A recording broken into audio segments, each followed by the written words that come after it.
आइए हम देखते हैं लघु सिद्धांत कौमुदी के अंतर्गत जो संज्ञा प्रकरण में सन्निविष्ट रहने वाले सूत्रों को।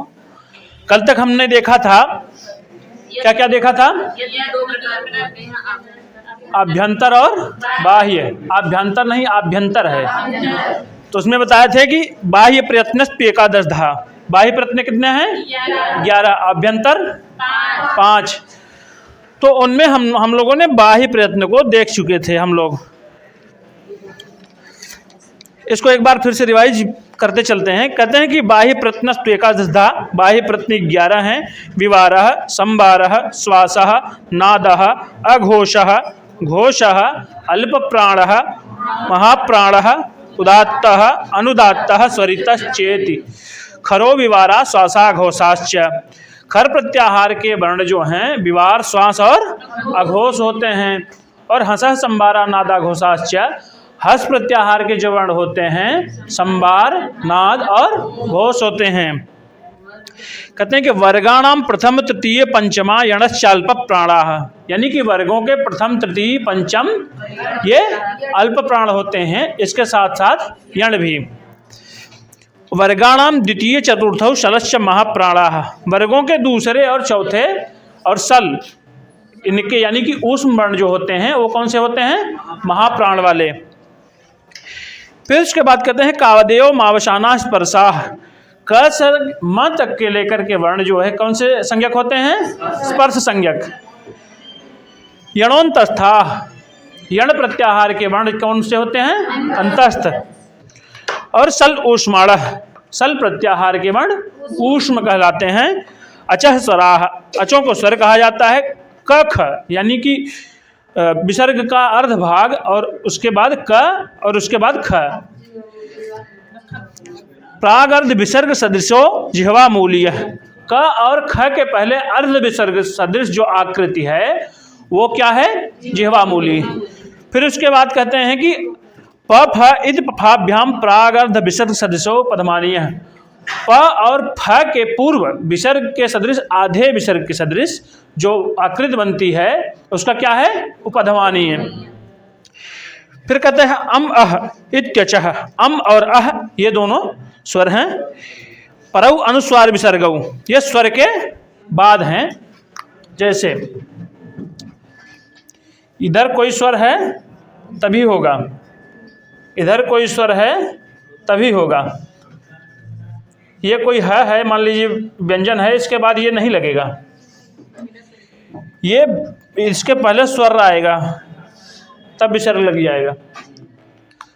इनका उच्चारण स्थान क्या हो जाएगा तब? यानी कि जिस स्वर के आश्रित रहेंगे उस स्वर का वो उच्चारण स्थान हो जाएंगे। फिर आगे चलते हैं। आगे क्या है?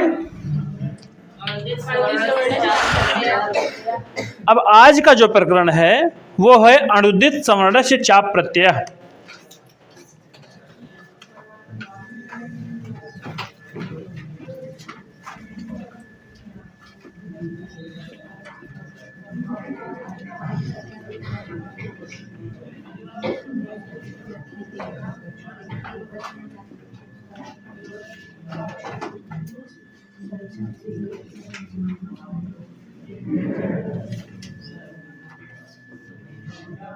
शाप प्रत्यय है कि शाप प्रत्यय?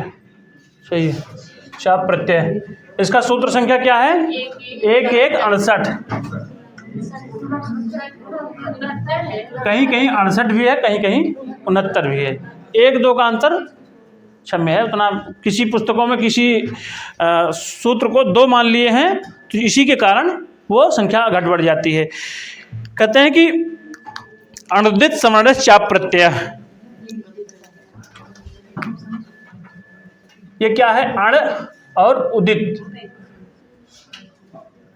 उदित मतलब कु, चु, टू, तू और पू। इनसे किसका भान होगा? उदित का। उदित मतलब होता है कि कु माने क वर्ग, चु माने च वर्ग, टू माने ट वर्ग, तू माने त वर्ग और पू माने प वर्ग। अब यहाँ अण से कितने का बोध होगा? क्या यही होगा?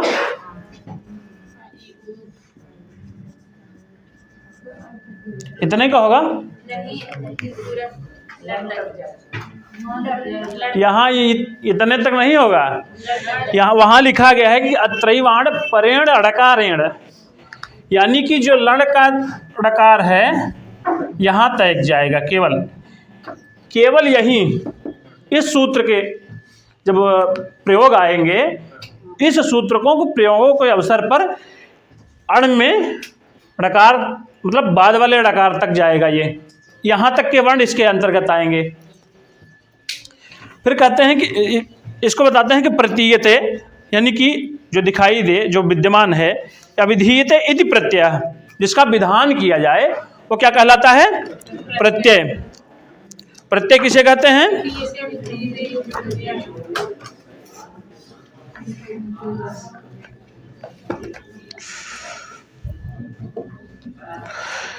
फिर कहते हैं कि अण उदित सवर्णस्य चा अप्रत्यय। इसको तोड़ देंगे।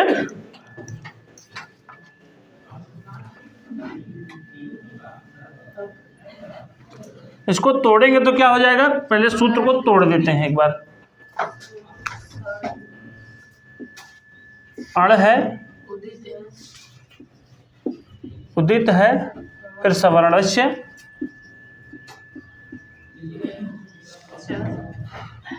च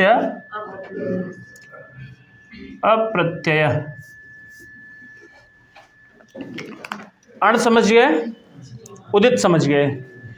ये सवर्णस्य माने इनके सवर्णों की, यानी कि जब अण की बात करेंगे तो इनके सभी भेदों का वहाँ परिगणन हो जाएगा, केवल एक का नहीं होगा। यानी कि जैसे आ के कितने भेद हैं? 18। इसी प्रकार से जितने जितने भेद हैं वहाँ उन भेदों का ग्रहण हो जाएगा। लेकिन इनकी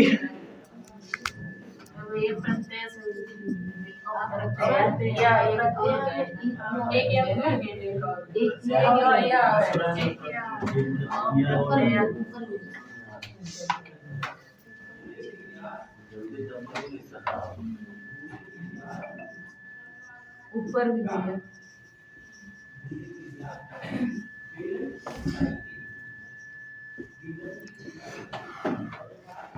ये तो व्यंजन है, इनके तो सवर्ण होते नहीं हैं, फिर कैसे माना जाएगा? ये केवल माने जाते हैं, होते नहीं। उनकी जो उच्चारण स्थान है केवल उसी से इनका परिगणन किया जाएगा यहाँ विशेष रूप से। तो कहते हैं इसमें कि अण उदित, अण कितने हैं? कितने वर्ण आएंगे अण में? 14 आएंगे। उदित कितने हैं? 5 वर्ग के 5 5 25। फिर कहते हैं कि अप्रत्यय, मतलब प्रत्यय से जो भिन्न है। प्रत्यय किसे कहते हैं? प्रतीयते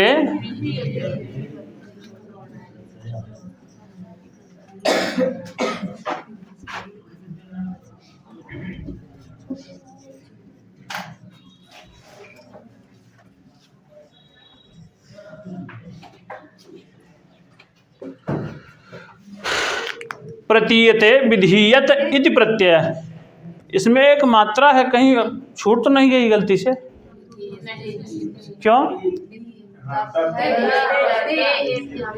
होना चाहिए ना? नहीं होगी। अच्छा हाँ, ये ईद लिखा गया, आगे आएगा, ये भी समझेंगे। तो कहते हैं कि प्रतीयते विधीयत इति प्रत्यय, यानी कि जिसका विधान किया जाए। अब विधान किसका है, कैसे उसको हम समझेंगे? तो इसके लिए मैं बताते हैं कि विधान किसको कहते हैं।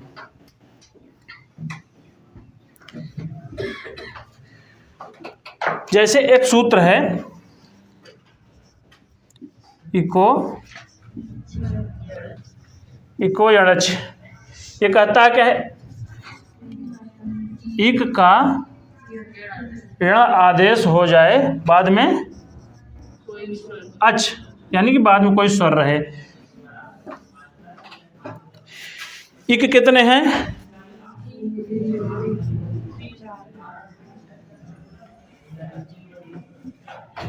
ई उ रिल रही है, इनके ही स्थान पे क्या कह रहा है, यण, यानी कि य व र ल। तो यही विधान है, यही क्या है, विधान। इक के स्थान पर यण का आदेश होना यही विधान कहलाता है। यानी कि ऐसी अवस्था वाला न होना चाहिए, इस अवस्था में रहे तब चलेगा। इसमें जो अण की बात कर रहे हैं वह अण अविधीयमान होता है, अविधीयमान होगा तभी उसका यहाँ ग्रहण होगा, अन्यथा नहीं होगा। मान लीजिए इक के स्थान पर अगर यण हो रहा है तो ये विधेयमान हो गया। तो इन स्थान पर यानी कि जो विधेयमान है, इस स्थानों पर ये इक का अण का कोई भी वर्ण नहीं होना चाहिए, तभी वो माना जाएगा। वहाँ कहते हैं कि अविधीयमान अण और उदित, इनकी सवर्णों की संज्ञा होती है च माने तथा, स्वच्छ माने अपने ही की। किताब में आप देखिए सिद्धांत कौमुदी में लिखा है कि अविधीयमानो अण उदित च, अविधीयमान अण की और उदित च की, मानी उदित की भी, सवर्णश्च माने सवर्ण की, इन दोनों इनकी सवर्ण की संज्ञा सयात, संज्ञा होती है। यानी कि जो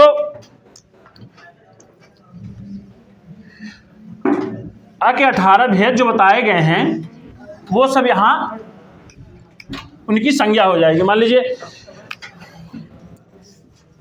अ से लेकर के बाद के लड़ा तक, इसको पूरा लिख देते हैं एक बार।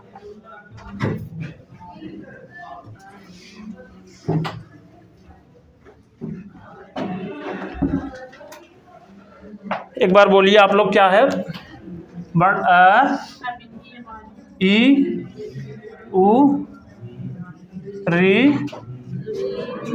री, ए, ओ, आई, औ, ह, हय, व, र, ल। इसके बाद अड़ा आता है, कितने, 1 2 3 4 5 6 7 8 9 10 11 12 13 और 14 वर्ण हो गए। यहाँ से लेकर के यहाँ तक क्या है, स्वर। इनके भेद प्रभेदों पर चर्चा हो गई है। इनके कितने कितने भेद होते हैं ये भी जान गए हैं आप।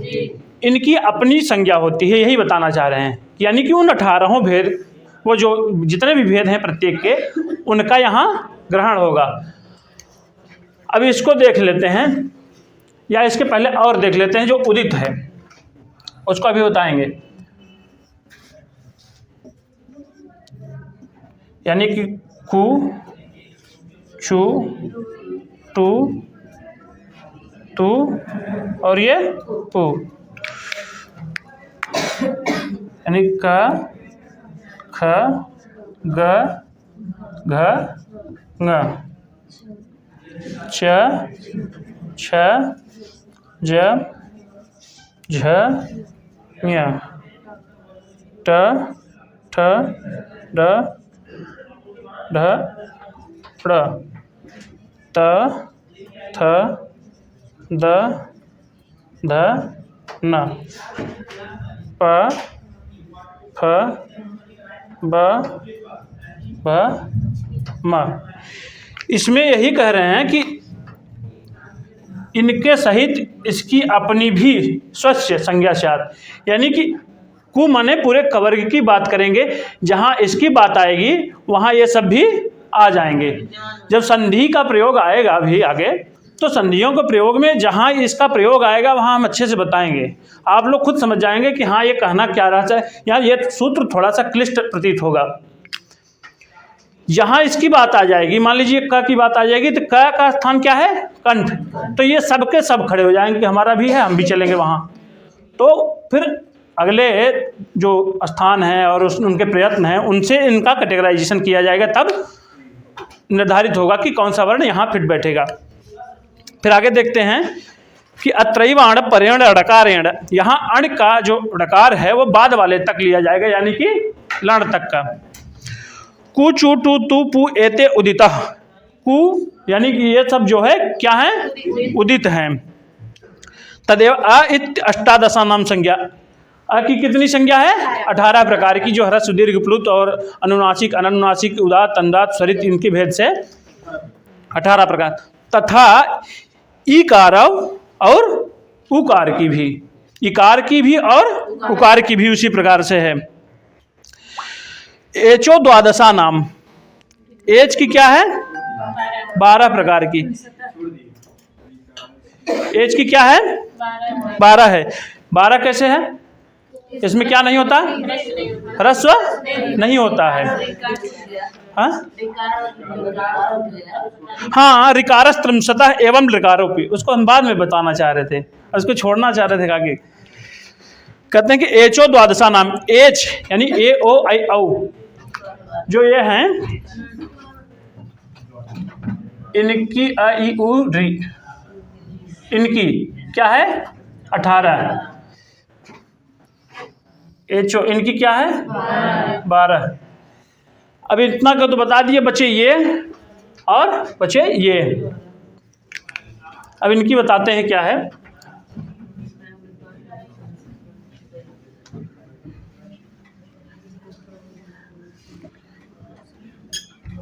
समझ में आ रहा है आप लोगों को?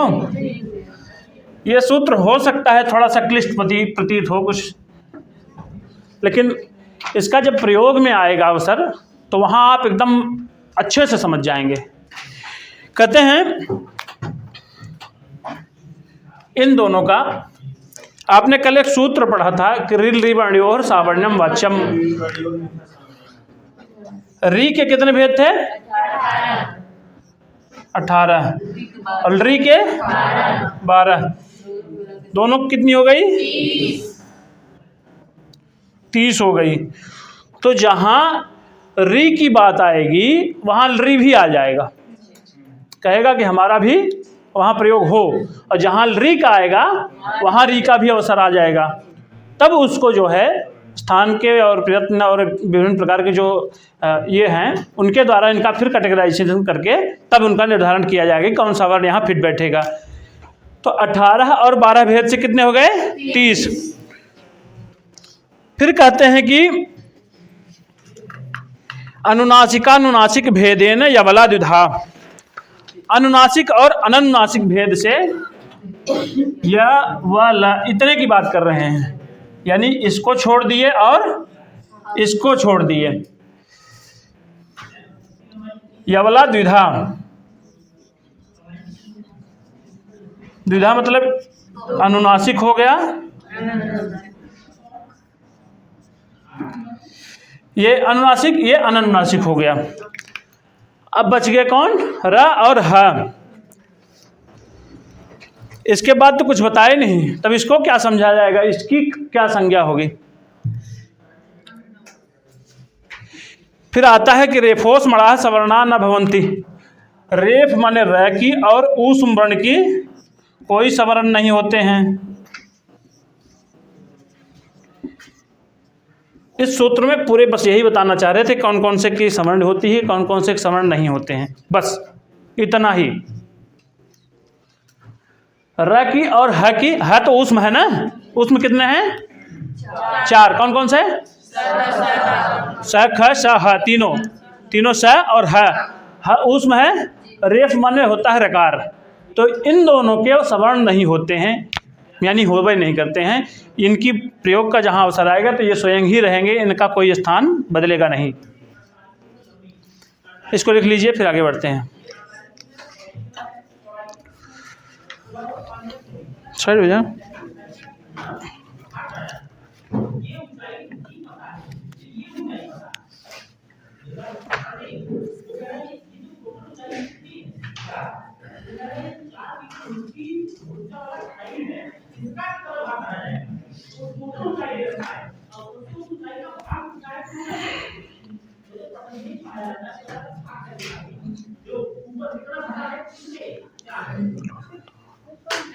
हो गया, चलिए।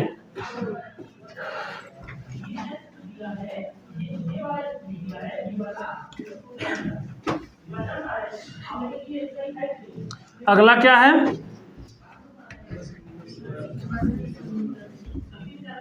परः सन्निकर्ष संहिता। ठीक।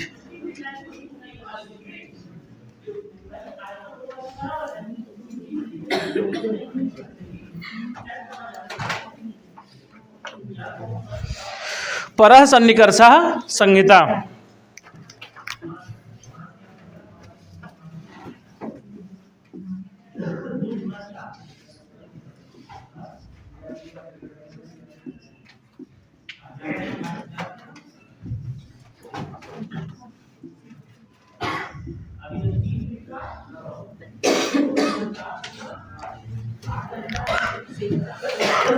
इसमें बताते हैं कि वर्णा नाम अतिशयिता सन्निधि संहिता संज्ञा स्यात्। वर्णा नाम माने वर्णों की, अत्यंत यानी कि बहुत ज़्यादा, सन्निधि माने नज़दीकता या समीपता क्या होती है? सन्निधि। संहिता जिसको कहते हैं कि जैसे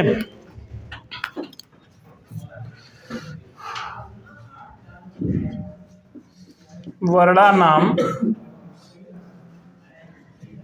अतिशयिता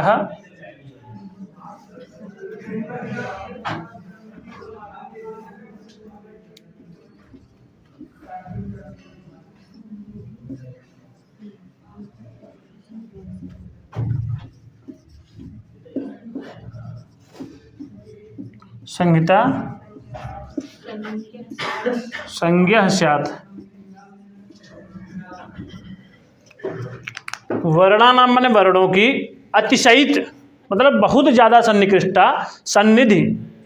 ये जो अतिशयित माने बहुत ज़्यादा, सन्निधि माने समीपता, संहिता संज्ञा स्यात्। उसकी क्या संज्ञा हो जाए? संहिता संज्ञा हो जाए। संहिता को सामान्य भाषा में क्या कहेंगे? संधि। संधि में कौन सी धातु प्रत्यय हैं? सम, धा और की प्रत्यय। इसको देखिए, कहते हैं कि व्यवधान रहित उच्चारण को संहिता कहते हैं। यानी कि जो दो वर्ण हैं उनमें अगर व्यवधान न करें तो वो संहिता कहलाते हैं। जैसे सुधि पश्य, इसको आप इन दो वर्णों को जल्दी जल्दी जब उच्चारण करेंगे तो ये ध्वनि आएगी।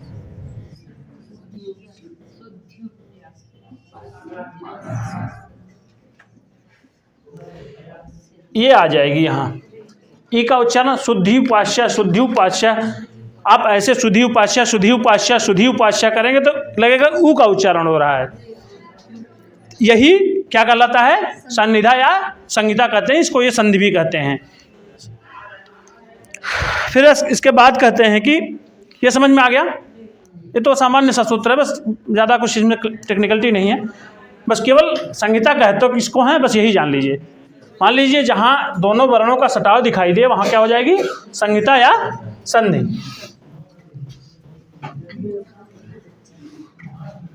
व्यवधान रहित स्वरों का जब उच्चारण किया जाता है, व्यवधान किसका होता है?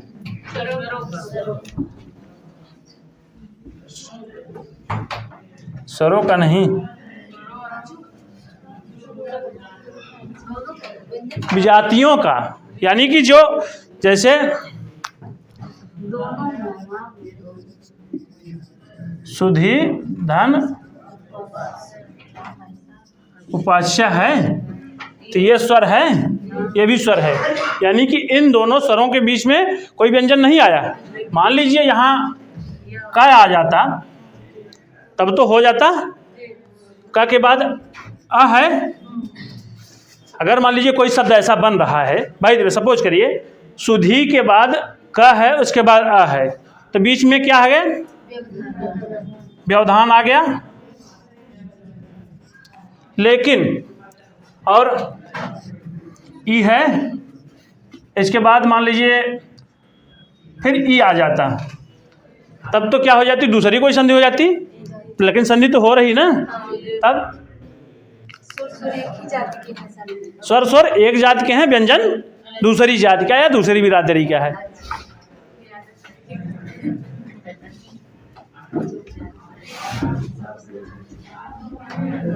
अगला सूत्र है क्या कि हलोनंतराः संयोगः।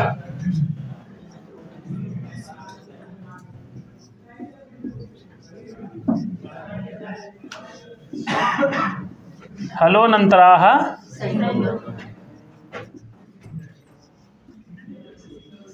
संयोगः।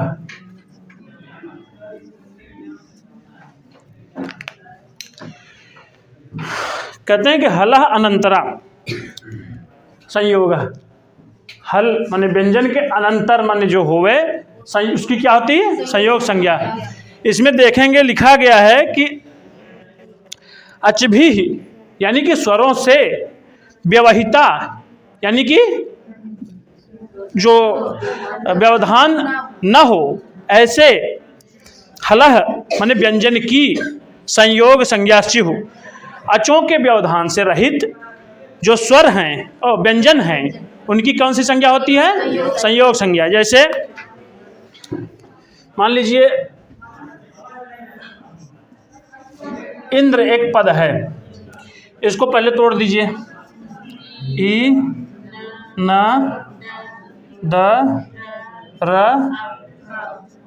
अ, तो इसको तोड़ने के बाद हमको ये मिला। तो यहाँ से यहाँ तक इसके बीच में कोई स्वर है नहीं है, तो इसी की संयोग संज्ञा हो जाएगी।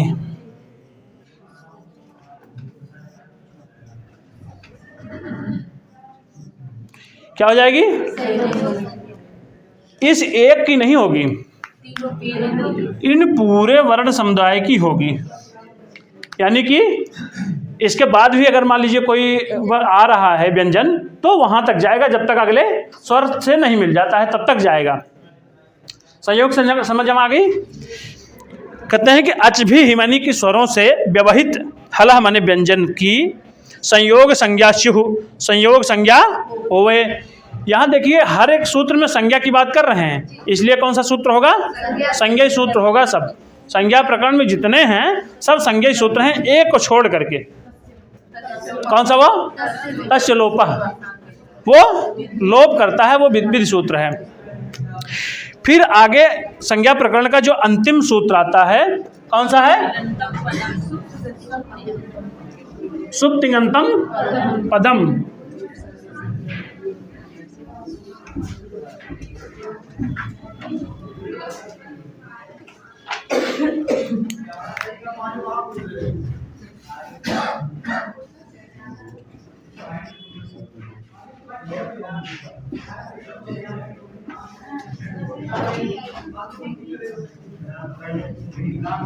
सुप्तिङन्तम् पदम।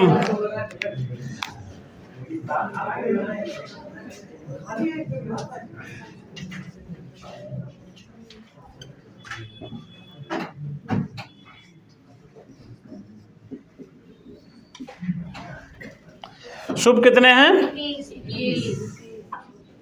सु से लेकर के यहाँ तक के जो शुभ है यहाँ तक का, ये केवल ये भी शुभ है, लेकिन यहाँ का सु लिए हैं और यहाँ का पा, तो इसको मिला करके शुभ। शुभ हैं कितने, 21 हैं। और तिंग 9 और 9 परस्मैपदी के हैं,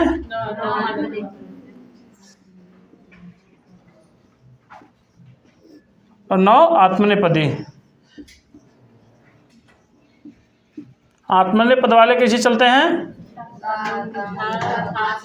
ता अताम झ था सा थाम धम इट वही महिंग, तो ये आत्मनेपदी के। इनसे जो मिलकर के बनते हैं तिप्त झी या सु और जस अम और सस इत्यादि से मिल करके जब एक पूरा पद बन जाता है तो वो उसकी क्या संज्ञा होती है, पद संज्ञा होती है। उसी को हम पद कहते हैं। यानी कि बिना शुभ और तिंग के पद नहीं होते हैं, और अपद का संस्कृत भाषा में प्रयोग भी नहीं किया जाता है, इसलिए अपदम न प्रयुंजीत। ये समझ में आ गया। इसका मतलब आप लोग संज्ञा प्रकरण पढ़ चुके हैं और समझ में कितना आया है? पूरा अब भी 98% आया। 90 की 19?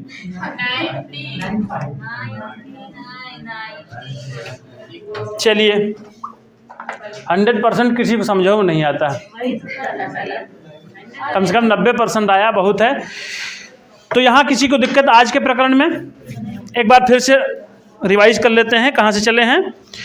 कहते हैं कि अणुदित सवर्ण चाप प्रत्यय प्रतीयते विधीयते इति प्रत्ययः, जिसका विधान किया जाता है वह क्या कहलाता है? प्रत्यय कहलाता है। अविधीयमानो अण उदिच्च, अविधीयमान अण की और उदिच्च की सवर्ण श्रेणी सवर्णों की संज्ञा सात सवर्ण संज्ञा हुए। अत्रैवाण परेण ड़कारेण, यहाँ इस सूत्र के संदर्भ में अण मतलब बाद वाले डकार तक लिया जाएगा। कु चू टू तू पू एते उदितः, ये उदित हैं। तद एवं उसी प्रकार से अ इत्यष्टादशानाम संज्ञा, अ इसकी क्या है? 18 प्रकार की संज्ञाएं हैं। 18 प्रकार के संज्ञा या नाम जिसको कहते हैं, जैसे ह्रस्व दीर्घ प्लुत और अनुनासिक अननुनासिक उदात्त अंदात्त स्वरित, इस प्रकार से। उसी प्रकार तथा तथे कारव कारव, तथा उसी प्रकार से इकार की और यहाँ एकार ओकार मत समझ लीजिए, यहाँ लिखा गया है तथे कारो कारव तथा धन इकार धन उकार, इकार और उकार इन दोनों को संधि करके तथे कारो कारो लिखा गया है, तथा इकार की और उकार की। फिर कहते हैं कि ऋकारस्त्रिंशतः, ऋकार का 30, एवं ऋकारोपि, और लिकार के भी। अच्छा,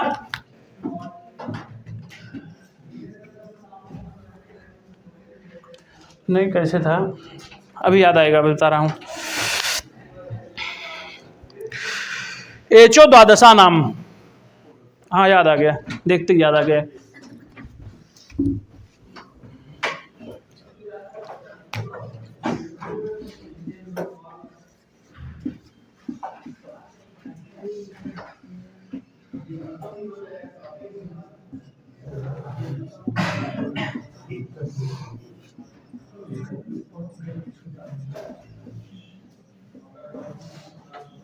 ये सही है कि ये सही है?